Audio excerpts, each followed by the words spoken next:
Tragically, one thing that's true of us as human beings is that we are arrogant. We are arrogant.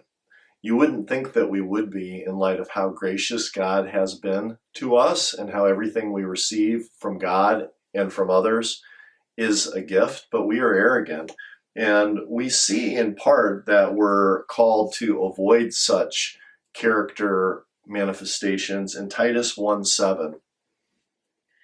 As an overseer of God's household, he must be blameless, not arrogant, not hot-tempered, not an excessive drinker, not a bully, not greedy for money.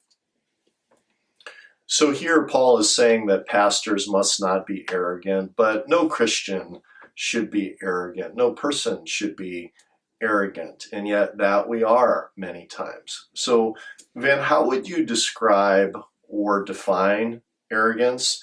And then how has it manifested itself in your life at times?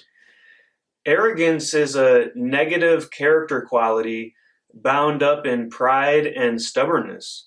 And I can remember a time in my life before I was a Christian, I was in college, and I was going to school because I thought that I was one day going to be a talent agent.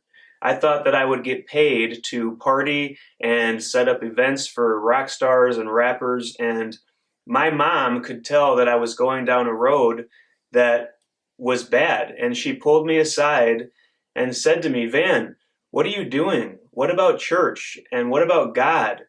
And in my arrogance, I said, "Mom, I'm in college right now. I don't need God." And the next time she saw me was in jail. It's a very sobering story. It's a sobering reality of where our pride takes us.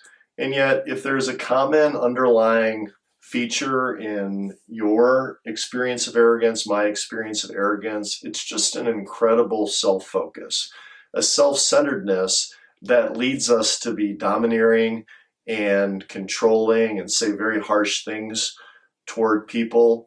And none of that is honoring to God.